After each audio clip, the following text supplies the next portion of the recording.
slaves worked all the hours they were awake for their entire lives. In American history, in Egyptian history, in the rest of the world that had slaves, which is most of the world at some given point. I think, like, if they can do it, so can I. Now you're like, well, did they have a happy existence? Well, they didn't get to pick the work they did, but it means that you can work. That's if you have the cap behind you. You can work every hour of the day. I'm like, well, if you get to have the cheese and you get to eat the cheese the whole way you're going, then, I mean, there's the famous quote, the person who loves walking walks further than the person who loves the destination.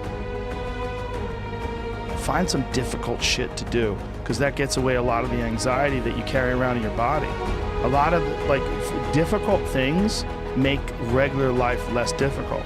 And that sounds so simplistic, but particularly physically difficult things. Because when you do things that are physically difficult, the strain of making yourself do those things, it's very valuable.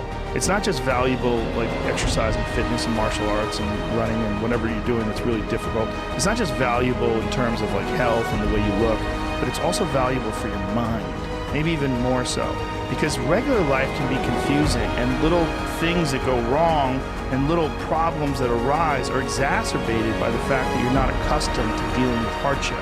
So creating your own bullshit, whether it's through fucking some brutal kettlebell exercise or running up hills or something, is extremely valuable for you also, not just accepting the nuanced perspectives of other people, but also being able to navigate through this world with some sort of an understanding of just how complex it all is and how weird it all is, and not be overly thrown off by every little dip in the road, pothole that you encounter. There's always someone out there who's working harder than you.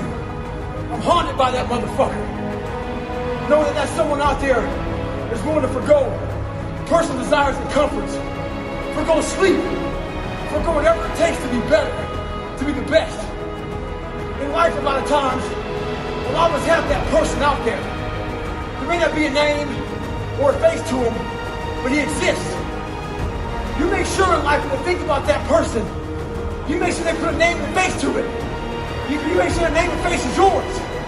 You do the haunting. Get in somebody's head. Own space. In those times when you want to quit, because we're all human, you make sure you remember one thing. All those times and hours and days you sacrifice to be the best. Stay hard.